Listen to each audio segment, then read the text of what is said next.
Достор, диагностика кандай кылынат? Диагностика негизи сизде аутел, лаунч айырмасы жок, бирдей эле болот. Эң алгач машинанын замогун ачасыз, диагностикага киресиз. Бул машина Toyota Camry 70. Toyotага киребиз биринчи. Киргенде жаңы машиналарда өзү автосканирование бар. Эскилерде автосканирование иштебейт. Автосканирование киребиз.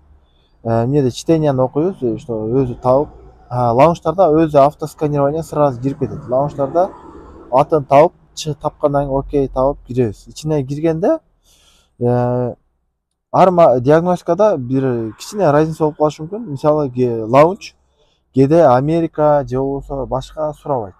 Биздин машина европейс, Европаны тандайбыз. Круз радары барбы, жокпу дейт. Биздин машинада круз радары жок. Тандайбыз, киребиз.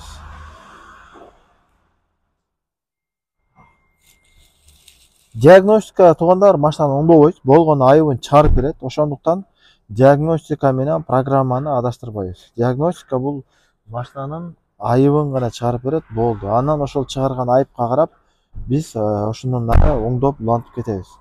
Аутелдер бир аз ушундай ожидание менен иштейт, бирок аутелде чем лаунчка караганда более функция эмерак, тереңирээк маалымат берет.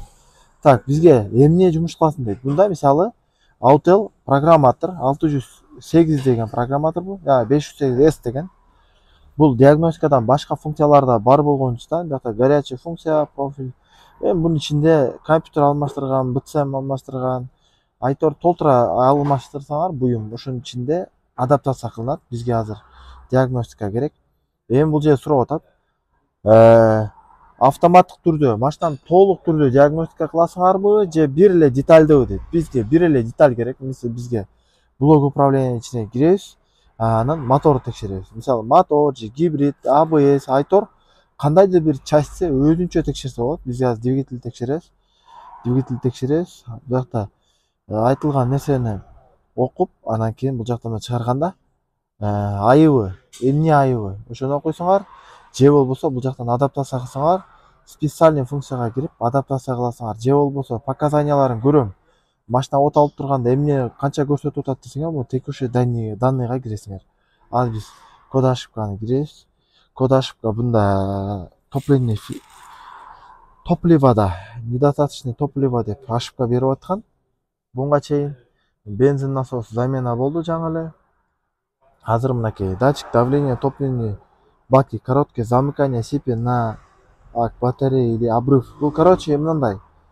Бул бензин насос штекери сурганга чыкты. Экинчи цеп датчика давление топливный рампе дейт. Биз буга чейин именно ошо датчик өзүн дагы алмаштырдык, форсунканы да алмаштырып көрдүк.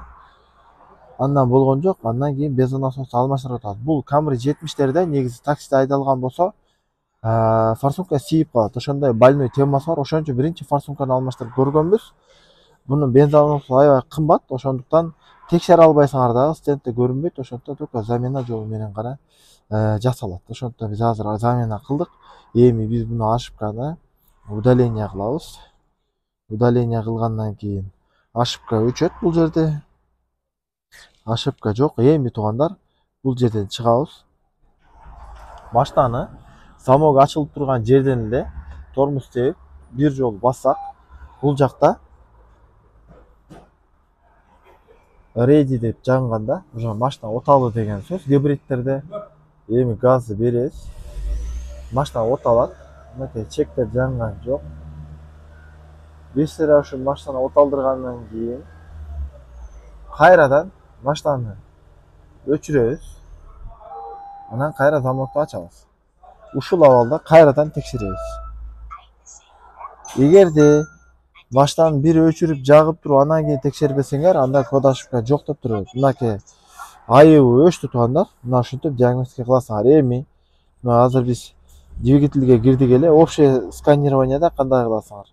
Мына диагностиканын ичине киргенде эле общее сканированияны басып койсоңор, эгер силерге бардыгын текшериш керек болсо, мына өзү акырындап текшере берет. Толук мына ушу үстүндөгү бүткөндөн кийин кандай айыбы болсо ошол жерге чыгарат. Анан ошоңо карап туруп, дальше ремонт кылып кетерсиңер. Чыккан код ошибкалар кандай окуйбуз? Аларды кийинки видеолордо биздин каналды көрүп барсаңар, акырындап киргизип баштайбыз. Баарыңарга ийгилик, туугандар. Устачылыкта жашоодо баарыңарга ийгилик. Ассаламу алейкум.